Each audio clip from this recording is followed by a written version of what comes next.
지난주에 말씀을 드렸는데 오늘 이제 두 번째로 다시 언급을 하겠습니다. 이 누가복음 11장에서 32절 말씀은 예수님께서 행하신 비유의 말씀 중에 가장 유명한 비유 중에 하나가 아닐까 생각이 듭니다. 이 얘기 속에서는 하나님에 대한 많은 진리를 내포하고 있습니다. 하나님은 어떤 분이신지, 또 죄인된 인간의 상태는 어떠한지, 성경의 복음을 축소한 비유로 해석을 하기도 합니다. 그래서 이 말씀이 그냥 단순하게 기쁜 소식, 감격의 소식 이렇게 단순히 넘길 게 아니라 이 두 아들과 아버지 얘기를 통해 우리의 현실을 직시하고 내가 믿는 하나님은 어떤 분이신가, 아무리 들어도 하나님의 사랑은 질리지가 않습니다. 하나님의 사랑을 들려줄 만큼 그런 감격적인 얘기는 세상에 존재하지 않기 때문에 자꾸 반복해서 들어도 새롭게 감격을 느끼셔야 됩니다. 그래서 오늘 이 두 아들 얘기를 통해 하나님의 사랑 얘기를 전해야겠다 생각이 들어서 다시금 말씀을 전해야겠다 먹고, 여러분들도 이 내용을 잘 음미하시고 하나님의 사랑이 이렇게 크시구나 잘 생각해 보셨으면 합니다. 요즘 자녀들 간의 대화를 많이 나누십니까? 아버지와 두 아들 얘기가 나오는데 이 아버지와 두 아들 얘기를 들어보면 서로 대화가 잘 안 되는 듯 싶습니다. 많은 오해가 있었고 이 두 아들은 하나님의 마음, 아버지의 마음에 대해 전혀 알지 못했습니다. 둘째 아들은 아예 밖에 떠난 사람이고, 큰 아들은 아버지를 모시고 있었지만 둘 다 아버지의 마음에서 떠난 자녀들이었습니다. 그래서 이걸 통해 이 아버지의 마음을 이해하는 것, 아버지가 어떤 분이시라는 걸 이해하는 것은 성경을 통해서 우리 예수님이 보여주셨습니다. 예수님은 하나님 아버지의 정확한 형상이시고 그분의 영광의 광채이시며 육신의 몸으로 이 땅에 오신 하나님이십니다. 하나님 아버지를 유일하게 보여주시는 분이 예수님입니다. 그래서 이 예수님의 사랑 얘기를 들으시고 얼마나 우리를 사랑하시는가 참 한없이 감격해 할 수밖에 없습니다. 이 두 아들 얘기를 들려주실 텐데 이 두 아들의 마음을 한번 짚어보고 생각해보는 시간 갖겠습니다. 여기 보면 우리 예수님께서 아버지와 두 아들, 큰 아들과 작은 아들 얘기를 들려주시면서 원래 이제 1차적으로는 왜 예수님께서 죄인들과 이 창녀들, 세리들과 같이 한 자리에 먹을 수가 있는가? 그들은 유대인이라 할지라도 죄인으로 낙인 찍혔기 때문에 무리에 들 수 없었으며 왕국의 자손으로 여기지도 않았습니다. 아브라함의 자손이라고 하면 율법대로 행하고 모세 율법을 준수한 바리새인 서기관들, 종교 지도자들이 하나님의 자녀이지 이 사람들은 죄인들인데 어떻게 우리나 같은 부류가 될 수가 있는가 이렇게 생각했는데, 이 죄인들과 세리와 이 창녀들이 예수님께 몰려든 이유는 예수님께서 이 죄인들을 용서해 주시기 때문입니다. 다른 부류들은 전부 다 죄인 취급하고 멸시했는데 예수님은 한 번도 예수님 앞에 나오는 이 죄인들을 멸시하신 적이 없고 오히려 같이 식사하는, 놀라운 교제를 갖는, 환영해 주는 그런 분이셨습니다. 그러니 유대인의 입장에서는 도저히 용납할 수가 없었습니다. 어떻게 하나님을 떠나 죄 가운데 빠진 저런 자들을 품어줄 수가 있는가? 그건 있을 수가 없다 이렇게 정죄하였습니다. 그래서 예수님께서 이 바리새인들과 서기관들을 깨우쳐 주시기에 들려준 말씀이 본문 9절입니다. 이 본문 9절은 바리새인들과 서기관들만을 깨우친 게 아니라 현재 시대에 우리에게 내가 믿는 하나님은 어떤 분이신가, 하나님은 어떤 분이신가를 가르쳐 주기에 매우 예수님께서 우리에게 주신 훌륭한 비유가 아닐 수가 없습니다. 그래서 이 두 아들 얘기를 들으시면서 다시금 내 인생 가운데 찾아오 주신 예수님의 사랑에 놀라는 저와 여러분 되시기를 진심으로 바랍니다. 아버지와 두 아들이 살고 있었습니다. 근데 이 두 아들이 아버지를 모시고 살다 보니까 마음에 바람이 든 모양입니다. 이 작은 아들은 책임감이 좀 부족합니다. 아무래도 우리 맏아들 첫째는 책임감이 더 많습니다. 우리도 자녀들을 키워보면 맏아들은 다릅니다. 요즘도 그렇지 않습니까? 여러분, 맏아들은 뭔가 다릅니다. 항상 부모 곁에 있고 부모를 모시고. 근데 작은 아들은 더 자유분방합니다. 꼭 그 부모님께 무슨 일이 생기면 제일 먼저 달려온 사람은 거의 대부분 특별한 경우가 아닌 이상 맏아들입니다. 작은 아들은 뭐 형님이 먼저 계시니까 이렇게 미루기가 일쑤입니다. 그래서 오늘 본문 구절을 보면 이 작은 아들이 먼저 나섭니다. 아버지께 돈을 달라, 내 상속 재산을 달라 요구를 합니다. 왜 이런 마음이 들었을까? 작은 아들이 아버지 품에 살고 있다 보니까 바깥 세상이 그리웠나 봅니다.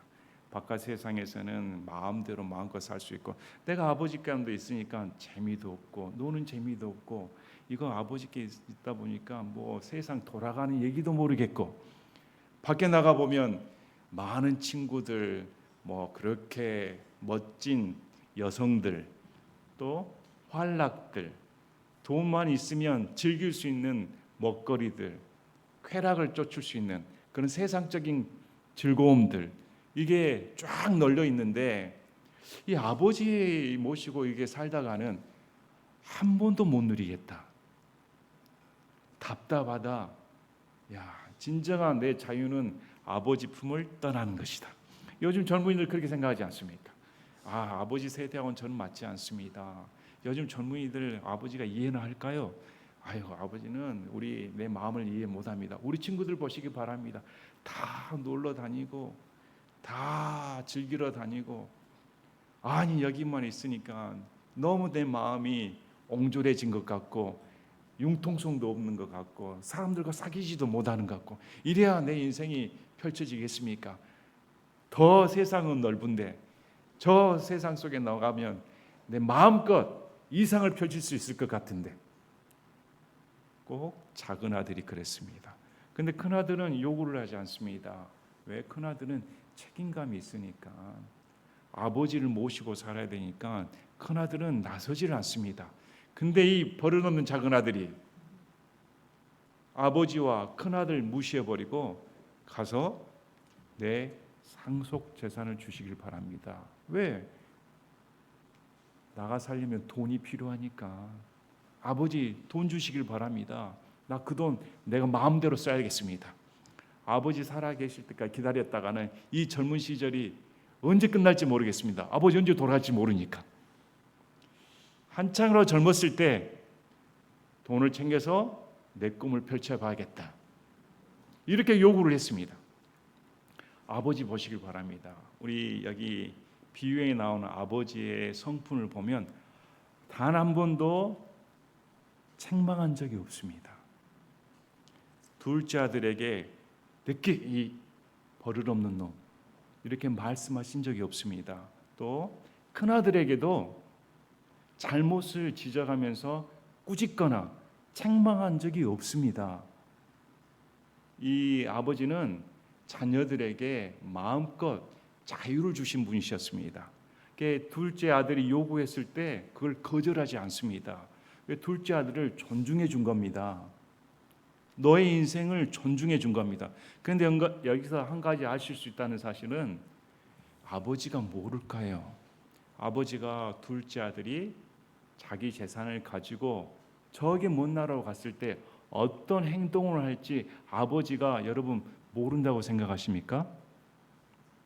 우리 아버지를 보면 하루, 이틀, 사흘 꼬박 빠짐없이 아들이 언제 돌아오나 매일 기다리고 있었던 분입니다. 그러면 이 둘째 아들이 앞으로 어떻게 될 것인가 알고 있었습니다. 그런데 알고 있었음에도 불구하고 그 자유를 존중해 줍니다. 존중해 주고, 자, 둘째 아들 몫만 준 게 아닙니다.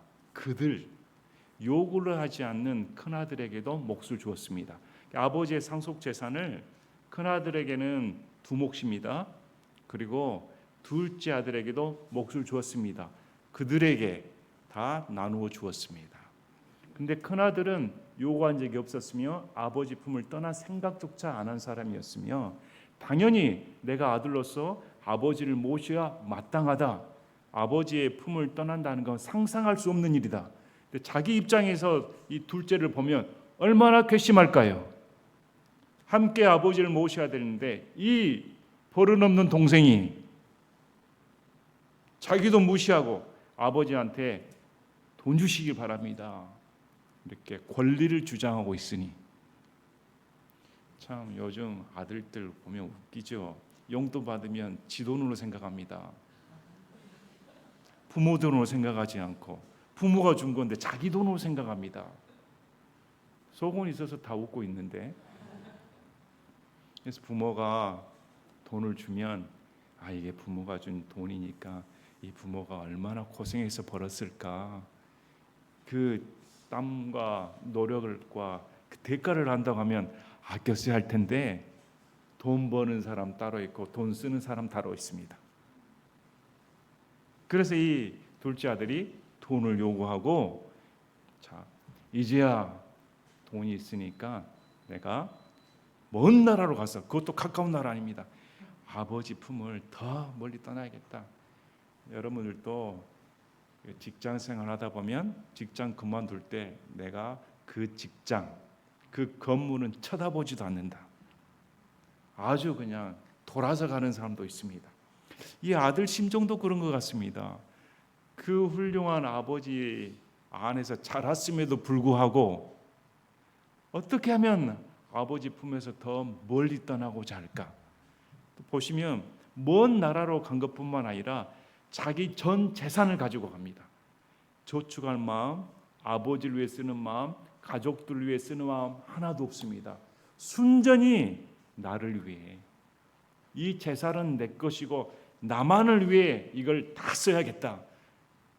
전 재산을 가지고 멀리, 먼 나라는 이상향의 나라가 아닐까. 젊은이들은 이상향을 꿈꾸죠. 좀 더 자기 꿈을 펼칠 수 있는 곳이라면 여기 세상을 떠나 더 먼 이국적인 나라, 어느 곳이든지 가고자 싶은 욕망이 있지 않습니까? 아마 교회 다니면서도 그러지 않을까. 우리 아버지 어머니는 어렸을 때부터 예수님을 믿으시고 교회 생활을 하는데, 내가 교회 생활을 하다 보니까 세상 사람과 어울리지도 못하고 세상이 어떻게 돌아가는지도 몰라서 이게 대화 내용조차 이해가 안 되고, 세상 사람들조차 나를 무시하고 뒤처진 것 같고, 교회 생활 많이 해서는 안 되겠다, 세상에 나가가지고 나도 마음껏 세상 물정을 배우고 세상 돌아가는 걸 얘기하면 내가 더 클 수가 있을 텐데, 이런 욕망들이 젊은 사람들한테 다 있지 않을까요? 그래서 이 둘째가 나갔습니다. 나가서 한 일이 뭘까요? 자기 전 재산을 허랑방탕하게 썼다. 육신의 쾌락을 위해. 젊은이들은 육신의 정욕에 빠질 수밖에 없습니다. 왜? 혈기가 넘치니까. 그걸 멀리 계산을 하고 지혜롭게 생각하고 저축하고 노력하고, 이게 아니라 아버지께서 주신 돈이기 때문에 그냥 얻은 돈입니다. 자기가 피땀 흘려 한 돈이 아니라, 그러니까 이 돈의 소중함을 모릅니다. 마음껏 쓰기 시작을 했습니다. 쓸 때는 좋았을 텐데. 금요일 날 저녁에 되면 상무지구나 또 유명 유흥가 보시기 바랍니다. 젊은이들이 무슨 낙으로 살까? 부어라 마셔라, 옷도 야하게 입고 참 쾌락에 젖어가지고 그 세상이 전부인 걸 그들에게는 미래가 보이질 않습니다. 한순간의 쾌락만을 위해 부어라 마셔라는 불야성을 이루는 걸 보면 과연 어떻게 살려고 저럴까? 근데 젊은이들은 그걸 자유로 생각합니다. 이제야 나도 성인이 되어 부모의 간섭을 받지 않고 담배도 마음껏 피우고 술도 마음대로 마시고 내 마음대로 호랑방탕에 산들 간섭받지 않으니까 이게 내 자유다. 이렇게 생각하는 젊은이들이 얼마나 많습니까? 아마 대다수의 젊은이들이 그렇게 살 겁니다. 이 둘째 아들이 그렇게 살았습니다. 처음에는 좋았겠죠. 아버지 품을 떠나 아버지 살 때는 그런 자유를 누린 적이 없었으니까. 근데 바깥에서 좋은 차 굴리고 남들 바라보는 재산을 가지고 떵떵하니까 얼마나 많은 친구들이 거짓 친구들이 와서 막 모여들었겠습니까? 그러다 보니까 순식간에 재산이 바닥이 나버렸습니다. 재산이 바닥 나버리니까 둘째 아들이 살 수 있는 방법은 일을 해야 됐습니다. 자, 그 나라의 풍습을 보시길 바랍니다. 그 나라의 풍습은 돈만이 우선입니다. 인간을 인간 취급하지 않습니다. 그 나라의 풍습은 다시 말하면 하나님을 떠난 세상은 인간을 인간으로 보지는 않습니다. 돈이 우선이지. 그래서 그 나라의 풍습 보시기 바랍니다. 돼지 열매를 너한테 주는 것조차 아깝다. 안 줍니다. 사람이 굶는 게 낫지 내 돼지가 굶는 것은 못 보겠다는 겁니다. 인생의 가치가 어떻게 떨어져 버립니까? 짐승만도 못한 존재가 돼버립니다. 그러할 때 둘째 아들이 정신이 퍼뜩 들었다. 정신을 차렸다. 자기 정신을 차리게 됐습니다. 그 쾌락의 삶이 영원할 줄 알았는데, 영원히 지속될 줄 알았는데 이 쾌락의 순간이 다가왔습니다. 쾌락의 절망은 결국 인간이 파멸돼 버린다. 어느 지경까지 짐승마도 못한 존재까지 타락해 버립니다. 빠져버립니다. 그랬을 때 정신이 들어 옛 생각이 났습니다. 아버지 품을 생각했습니다. 자신의 생각이 산산조각 부서져 버렸습니다. 자신이 꿈꿨던 세상적인 삶이 유토피아로 생각했는데 그건 죽음의 땅이었습니다. 오히려 속박의 땅으로 생각했던, 억압의 땅으로 생각했던 아버지의 땅이 여기보다 훨씬 나은 천국이었다. 아버지의 품속에 있었을 때 아버지가 거느린 일꾼은 지금 내보다 훨씬 더 풍족하게 먹는 그런 삶이었는데 나는 뭐란 말인가? 아버지 품속에 있었더라면 훨씬 이보다 더 대접을 받고 살았을 텐데. 이렇게 정신이 들었습니다. 자, 여러분, 아들이 살 수 있는 방법은 하나밖에 없습니다. 그 땅에서는 살아날 수가 없습니다. 굶어 죽을 수밖에 없습니다. 굶어 죽는구나. 실제로 죽게 될 수밖에 없습니다. 그 아들이 살 수 있는 유일한 방법은 그 세상을 탈출하는 것입니다. 어디로? 아버지 품으로 가는 길밖에 없습니다. 유일한 길. 내가 살 수 있는 유일한 길은 아버지께 돌아갈 수밖에 없다. 두 가지 선택밖에 없습니다. 거기서 죽느냐 아니면 아버지한테 돌아가 사느냐. 그래서 이 둘째 아들이 아버지 품에 들어가야 내가 살 수 있는데 그게 얼마나 얼굴이 낯뜨거운 일입니까? 이미 아버지한테 상속재산 두고 이혼을 끊고 나는 먼 나라로 가 이제 아버지 생각도 않고 살겠습니다. 이렇게 가버렸습니다. 근데 이 둘째 아들이 이제야 정신 차려 아버지 품에 갈고자 하면 몇 가지 사항이 걸리게 되어 있습니다. 첫째, 아버지를 무슨 낯으로 봅니까? 이 아버지가 과연 나를 아들로 받아주실까? 그리고 둘째, 주위 시선들. 마을 사람들은 내가 어떻게 하고 나오는지 알고 있는데 그 마을 사람들이 나를 어떻게 생각할까? 원래 율법으로 돌을 쳐 죽여야 됩니다. 이 아들 입장에서는 어떻게 할까요? 근데 그가 선택할 수 있는 방법은 그 방법밖에 없습니다. 아버지한테 돌아가는 것밖에 없습니다. 그래서 아버지한테, 근데 이 사람이 이렇게 말합니다. 내가 하늘의 죄를 지었다. 여러분, 죄를 지었다 고백합니다. 자, 둘째 아들이 무슨 죄를 지었습니까? 여러분 생각해 보신 적 있으십니까? 지금 이 둘째 아들이 내가 일어나 내 아버지께 가서 그분께 이르기를 아버지여 내가 하늘을 대적하여 죄를 짓고 아버지 앞에 죄를 지었습니다. 자기는 당당하게 아버지 앞에 재산을 주시길 바랍니다. 그리고 자기 재산이었습니다. 마음껏 쓰는 것이 무슨 죄입니까? 허랑방탕하게 쓰는 게 무슨 죄입니까? 근데 그가 아버지 앞에 들어갔을 때는 내가 하나님입니다. 하나님께 내가 죄를 지었습니다. 이렇게 고백한다는 사실입니다. 하나님께, 여러분, 하나님 품을 떠나면 다 죄입니다. 하나님을 떠나면 전부 다 죄입니다. 죄인 자체가 하나님을 떠난 사람입니다. 그걸 깨달았습니다. 내가 하나님을 떠나면, 아버지를 떠나면 어떤 지경에 빠져버리는가. 내가 죄인이구나. 내가 죄를 지었구나. 이 죄를 용서받을 수 있는 유일한 방법은 아버지께 돌아가는 겁니다. 그래서 그가 살기 위해 아버지께 돌아간 것입니다. 절박하니까. 죽을 수밖에 없으니까. 이것이 우리 인생하고 동일하다고 말씀드렸습니다. 우리 인생 또한 아버지를 떠나면 마음껏 즐길 수 있고 마음껏 인간의 권리를 쟁취하며 그런 소망이 있다고 생각합니다. 근데 로마서 1장 2장 말씀을 보시길 바랍니다. 하나님을 떠난 인간의 실존은 전부 타락입니다. 하나님을 알만한 모든 신성을 알만한 것을 자연 만물 천체를 통해 우주 만물을 통해 인간에게 보여주셨다고 말씀하셨습니다. 근데 인간이 하나님의 존재를 알고 있음에도 불구하고 일부러 하나님이 없다 치부하고 자기 마음대로 살기 위해 그 타락의 결과가 신도 아닌 돌덩이나 나무덩이나 이런 짐승들이나 해와 달 천체에게 무릎을 꿇고 경배하는 그런 짐승만도 못한 존재로 타락해버린다. 남자와 남자가 더불어 여자와 여자가 더불어 동성애를 하는 그런 지경에 빠져버리는, 그래서 하나님께서 죄의 욕망대로 내버려 두사 이미 정죄받아 버렸다. 하나님을 떠나면 다 죄인이 되어버립니다.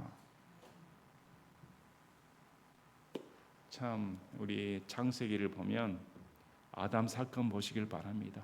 마귀가 야 하나님께서 너희들이 신들처럼 될까 봐 억제하는 거야. 내 말 들으면 너희는 신들처럼 돼. 하나님께서 이 지구를 다스리는 신으로 아담을 만들어 주었습니다. 신적 급입니다. 아담이. 근데 이 아담에게 바람을 넣습니다. 야 하나님만을 섬기고 살아봐. 너는 그 수준밖에 안 돼. 내 말을 들으면 더 넓은 세상이 펼쳐질 거야. 네 눈이 열리고 귀가 열리고 지혜롭게 돼. 신처럼 돼. 그 말에 현혹되어 아담이 죄를 지어버렸습니다. 아담이 하나님의 말씀을 선택하고 하나님 말씀에 순종했다면 저와 여러분이 이 고생 안 할 텐데, 아담이 하나님의 말씀을 거부하고 마귀의 말을 선택하여 마귀의 종이 되어버린 것입니다. 가나안 땅 보시길 바랍니다. 하나님께서 율법을 주셨습니다. 가나안 땅에 가면 가나안 족속들이 이런 입에 담지도 못할 죄를 짓는 그런 집단이다. 숨을 쉬는 모든 것, 가축을 비롯해 어린아이를 비롯해 다 죽여라.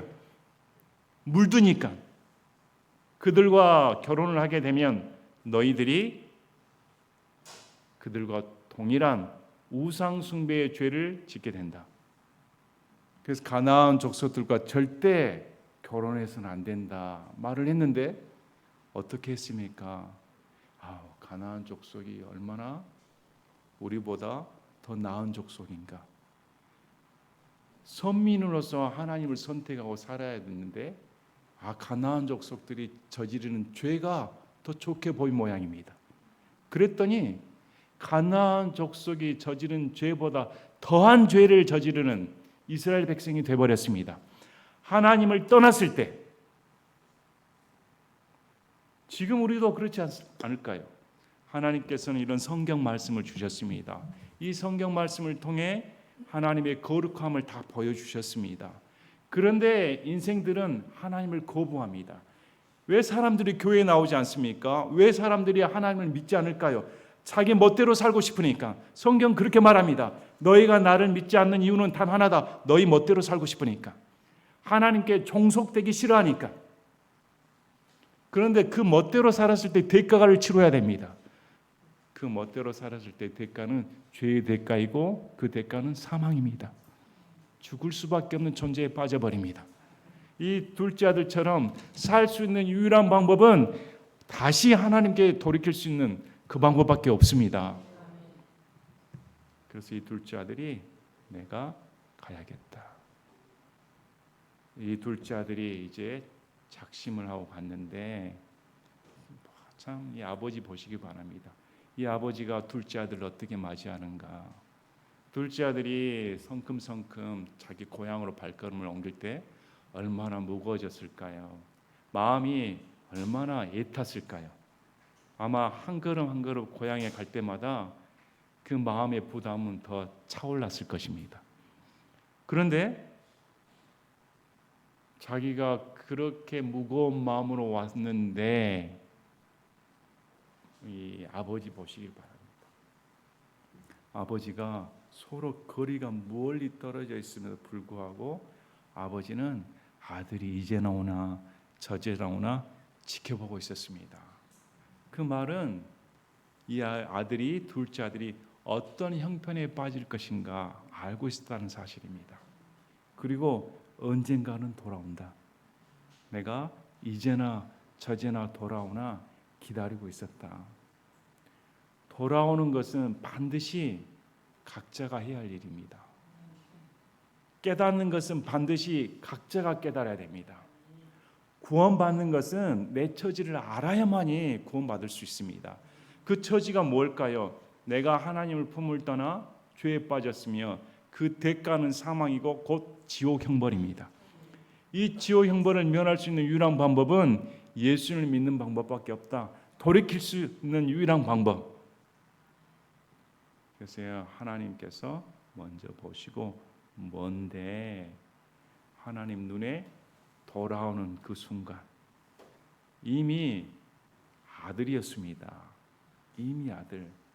아버지 입장을 보시길 바랍니다. 아버지는 여기서 나오는 유대인입니다.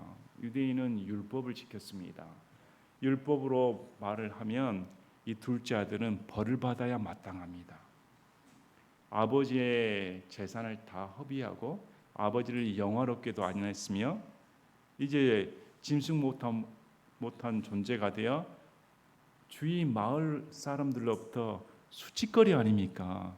저 누구의 자식 결국은 성공할 줄 알았는데 거지가 되어서 왔구나. 그러면 얼마나 부끄러운 존재가 되었겠습니까? 오히려 요즘 사람들도 자녀가 창피한 짓 하면 아우 참 부끄러워 이러지 않을까요? 마을 사람들 다 보게 뛰어가기는 뭐 어떻게 뛰어갑니까? 아버지 보시기 바랍니다. 연세가 드셨을 텐데 체면도 없습니까? 연세가 드셨을 텐데 기다리면 올 때까지 기다리면 될 텐데 먼저 달려가 반갑게 맞이한 사람이 아버지입니다. 위신도 없고 부끄럼도 없고 다른 사람의 손가락질도 전혀 개의치 않으십니다. 왜 이런 일이 발생할까? 둘째 아들 사랑하니까. 둘째 아들 사랑하니까 그 모든 것이 다 용납이 되는 겁니다. 우리 예수님이 그러셨습니다. 예수님이 우리 인간을 사랑하시기 때문에 그 모든 수치를 다 견디셨습니다. 하나님께서는 율법대로 저와 여러분을 다 죽이셔야 마땅합니다. 저와 여러분이 다 죄인이고 하나님 앞에 나올 수 없는 그런 자들이기 때문에 이 둘째 아들처럼 감히 아들이라 불릴 자격이 없습니다. 어떻게 감히 우리가 하나님을 믿는다고 말할 수가 있단 말입니까? 하나님을 안다고 말할 수 있단 말입니까? 당연히 죄의 대가는 우리는 지옥 형벌을 받아야 마땅합니다. 100번 쌉니다.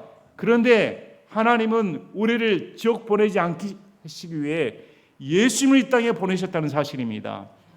그분이 수치와 모욕을 저와 여러분을 위해 대신 당하시고 그 모든 율법의 저주로부터 자신이 저주 자체가 되시고 죄 자체가 되셔서 십자가에서 모든 것을 끝장내셨다. 그래서 저와 여러분에게 부끄러운 존재로 보지 않으신다. 오히려 예수님이 우리를 어떻게 부르십니까? 형제라 부르신다. 그래서 이 아버지가 그렇게 달려갑니다. 여러분, 이 아버지는 우리를 위해 달려오신 분입니다. 우리가 아버지를 찾기 전에, 우리가 아버지를 두려워하기 전에 아버지께서 나를 얼마나 맞이해 주실까? 나란 존재를 이 더럽고 냄새나고 있는데 내가 아버지를 모욕한 사람이고 아버지를 영원하게 한 자 대신에 주위 사람들에게 그런 부끄러운 수치거리가 된 존재인데 나도 나 자신을 보면 짐승 못한 존재인데 너무 타락해 버려서 감히 얼굴조차 들 수 없는데 어떻게 아버지가 나를 맞아줄 수가 있을까? 과연 그 아버지는 내게 어떤 분이셨을까? 둘째 아들은 아버지를 몰랐습니다. 둘째 아들은 아버지가 자기를 위해 얼마나 큰 사랑을 베푸신가 몰랐다는 사실입니다. 근데 아버지가 이렇게 달려오셨다. 여러분은 하나님 아버지께서 예수님을 통해 여러분에게 달려오셨다는 사실을 느끼신 적이 있습니까? 진짜 나 같은 죄인을 위해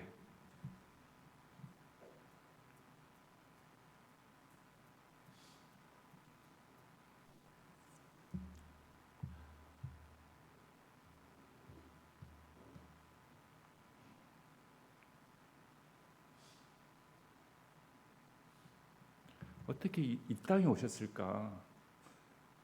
어떻게 그분이 나를 위해 죽으실 수가 있을까? 나는 나를 생각해도 내 삶을 봐도 내 가정 형편을 봐도 나는 고개를 들 수조차 없고 나는 자랑할 게 하나도 없는데 난 나를 봐도 수치스러운데 어떻게 그분이 나를 위해 오실 수가 있을까? 오셨을 뿐만 아니라 나를 안아주셨다. 감히 얼굴조차 들 수가 없는데 그분이 나를 안아주시고 입을 맞추셨다. 놀라운 사랑입니다. 아들이 어떤 마음을 품을까? 그냥 나는 종만 돼도 좋았는데 어떻게 나를 아들 대접을 해준단 말인가? 나는 하나님을 떠나버린 아버지를 배신한 그런 자인데 어떻게 아버지께서 나를 이렇게 사랑하신단 말인가?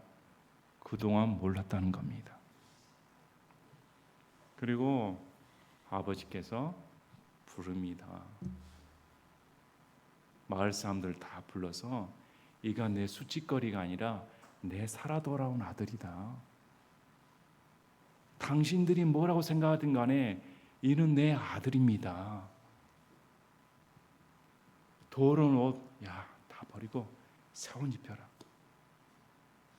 반지, 너는 내 유업자이다. 넌 내 아들이다. 반지를 끼워주고 종이나 신발을 벗고 다니지 너는 자유인이야. 난 널 종 취급하지 않아. 신발을 신겨라. 뿐만 아니라 살진 송아지. 아버지가 부자였습니다. 여러분, 하나님은 부자십니다. 여러분을 위해 아낌없이 주시는 분입니다. 살진 송아지를 잡아라. 잔치를 벌여야 된다. 그런 분이셨습니다. 참 이 아버지의 사랑을 생각할 때마다 놀랍지 않을 수가 없습니다. 근데 이 둘째 아들은 아버지를 몰랐고 요즘 세상 사람들조차 불신자들도 하나님 아버지가 누구인지를 모릅니다. 이 하나님 아버지의 기막힌 사랑을 안다고 하면 다 하나님 믿을 텐데 아직도 세상 쾌락이 좋아서 자기가 어느 지경에 빠진지조차 모르고 죽음을 향해 달려가는 불 속에 뛰어드는 불나방처럼 그런 삶을 살고 있지 않습니까? 그들이 살 수 있는 방법은 예수를 믿는 방법밖에 없습니다. 이제 잔치를 벌이는데 첫째 아들이 들어옵니다. 이 첫째 아들은 아버지를 잘 섬겼습니다. 아버지를 잘 섬겼는데 지금 이 잔치 소리가 무슨 소리인가 했더니 이 종이 상세하게 말을 해줍니다. 당신의 동생이 무사히 왔습니다. 말을 해줍니다. 이 말은 아마 이 큰아들도 종이 생각하기에 동생이 혹시나 다쳤을까, 혹시나 몸이 아플까 걱정할 것 같아서 형의 마음을 안심시키고자 당신의 동생이 무사히 와서 지금 아버지가 기뻐해서 잔치를 벌이고 있습니다. 이렇게 말을 하면 종의 입장에서는 이 큰아들이 동생이 무사히 왔으니까 아버지처럼 기뻐할 줄 알았는데 이 큰아들의 반응은 전혀 달랐습니다. 이 큰아들은 노했습니다. 화가 나서 들어가지 않겠다. 그래서 아버지가 와서 간청했습니다. 여기 아버지의 성품이 드러납니다. 자, 아버지가 큰아들에게 간청하는 그런 아버지였습니다. 억압하는 아버지가 아니셨습니다. 큰아들의 인생을 쥐었다 폈다 하신 분이 결코 아닙니다. 큰아들을 인격적으로 대우하시는 겸손한 아버지셨습니다. 이 아버지가 큰아들을 책망하지 않습니다.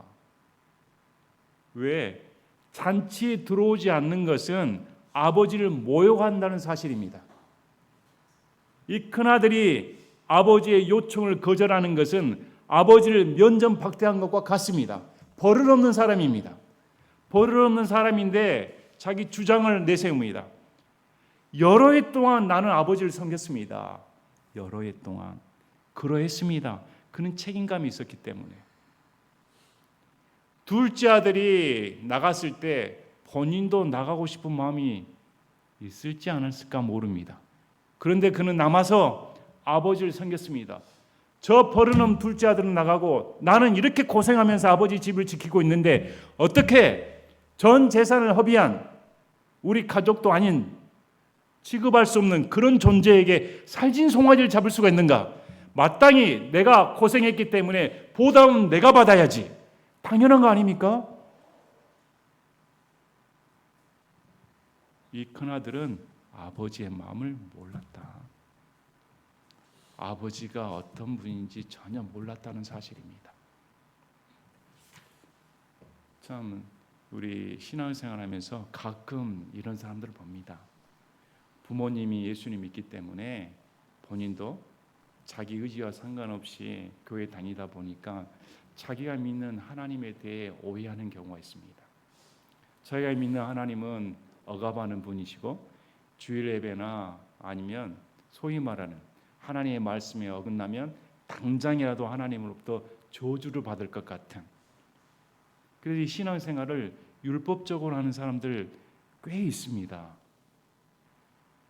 그리고 그것의 당연한 결과는 자기 행위에 의를 두기 때문에 이런 사람들은 하나님의 은혜가 무엇인지 모릅니다. 하나님의 은혜를 모르기 때문에 자기가 하나님께 잘 복종을 하면 이런 대가를 받을 것이고 하나님으로부터 멀어지면 나는 저주를 받는다는 그런 사고방식으로 종교생활하는, 그렇게 교회 내에 신앙생활하는 사람들 굉장히 많습니다. 교회는 다니는데 자기가 믿는 하나님이 누구신지조차 모른다는 사실입니다. 이 큰아들에게도 아버지를 여러 해 동안 모시고 살았는데 이 내가 모시고 사는 아버지의 마음은 어땠는가 전혀 헤아리지 못하고 있었습니다. 단지 한 것은 아버지를 모시고 살면 된다. 나는 책임감 있게 일하면 된다. 그리고 나는 거기에 대한 응분의 대가를 받을 것이다. 그래서 바리새인처럼 구원의 대가는 내 행위의 결과이다. 내가 율법을 지키며 의롭게 행하면 나는 이런 살진 송아지보다 더한 잔치를 받을 자격이 있다. 이렇게 내세운다는 것입니다. 그래서 이런 큰아들에게 아버지의 마음을 보여줍니다. 이 아버지의 마음은 이 동생은 너 동생이다. 너는 지금 동생을 동생이라 부르지 않고 아버지의 아들로 일컫는데 아예 가족도 취급하지 않는데 아버지 나는 너의 동생이다. 내 아들이고 이 아들은 죽었다가 살아났다. 여러분, 부모의 마음 중에 가장 아픈 게 무엇입니까? 자식의 죽음보다 더한 슬픔이 어디가 있겠습니까? 근데 이 아버지는 자기 품을 떠난 둘째 아들이 이미 죽은 거나 다름없었습니다. 보지 못하기 때문에, 더 이상 볼 수 없기 때문에 이미 죽은 거와 동일합니다. 근데 죽었다고 생각한 그 아들이, 볼 수 없다고 생각한 아들이 나타났을 때 그 부모의 마음은 어떨까? 형용할 수가 없습니다. 자식을 키우다 보니까 저도 자식일 때는 부모 마음을 몰랐습니다. 그냥 내 중심대로 살고, 왜 부모님이 이렇게 말씀을 하시지? 나는 이것이 맞는데, 내 것만 챙길 때가 많습니다. 제가 부모가 되가 보니까 자식을 키우는 것이 이런 마음이구나. 자식이 부모가 되지 않고서는 절대 부모 마음을 알 수가 없습니다. 마찬가지로 우리가 하나님이 아닌 이상 절대 하나님의 마음을 헤아릴 수가 없습니다. 우리의 이 좁은 마음으로, 이 타락한 마음으로, 이기적인 욕망으로, 이 죄된 본성으로 절대 거룩하고 완전한 사랑을 갖추신 하나님의 넓고 깊은 그의 마음은 절대 헤아릴 수가 없습니다. 하나님의 마음은 죽었다가 살아왔다. 그리고 이것은 내가 잃어버린 것 같다. 하나님의 품을 떠난 인간을 하나님께서는 내가 잃어버렸다 이렇게 말씀합니다. 그리고 돌이켜서 온 자를 내가 찾았다 이렇게 언급하십니다. 회개하고 돌이킨 자를 내가 잃어버렸다가 찾은 자이다. 그러면 이 아버지의 마음이 얼마나 기쁘겠는가. 큰아들에게 너는 한 번이라도 내 마음을 이해한 적이 있는가? 여러분은 어떠십니까? 여러분은 아버지의 마음을 이해하신 적이 있습니까? 아직도 종교 생활하면서 아버지의 마음을 이해하지 못하고 나를 구원해 주신 그 놀라운 사랑에 감격하며 은혜로 섬겨야 할 텐데, 이 큰아들은 하나님의 은혜에 감격하여 하나님을 섬기는 것이 기쁨으로 여기지 않고 그것을 의무로 여겼습니다. 교회 다니고 신앙생활하는 것을 하나님에 대한 기쁨으로 여기지 않고 자기가 해야 할 마땅한 의무로 생각한다면 그건 문제가 되는 것입니다. 그래서 오늘 이 비유를 통해 하나님께서 이 둘째 아들과 큰아들, 과연 둘 다 잃어버린 탕자입니다. 밖에 나간 둘째 아들은 돌아온 탕자이고 집에 있는 탕자는 마음이 떠난 탕자입니다. 둘 다 돌아와야 됩니다. 왜? 아버지의 마음을 알아야 되니까. 여러분, 하나님 아버지의 마음을 아시겠습니까? 하나님께서 우리를 얼마나 사랑하시는지, 하나님께서 한 번이라도 우리에게 너 무슨 죄 지었지? 내가 그래서 너를 버릴 거야. 난 너를 아들로 인정하지도 않아. 이러신 적이 있으십니까? 단 한 번도 없으십니다. 한 번이라도 둘째 아들에게 왜 내 재산을 허비했어? 너 그럴 줄 알았지? 너는 내 수치거리야. 꼴도 보기 싫어. 너만 보면 정말 우리 가족이라는 사실이 부끄러워서 네 이름조차 언급할 수가 없어. 이러신 적이 있으십니까? 단 한 번도 없습니다. 아들로 맞아온 순간 영원한 아들입니다. 오늘 말씀을 잘 살펴보시고 하나님께서 이 두 아들에게 얼마나 크신 사랑을 베푸셨을까, 또 동일하게 내게 크신 은혜를 베푸신 하나님이 얼마나 놀라우신 분인가 다시금 깊이 생각해보는 여러분 되시기를 바랍니다. 제가 기도하고 마치겠습니다.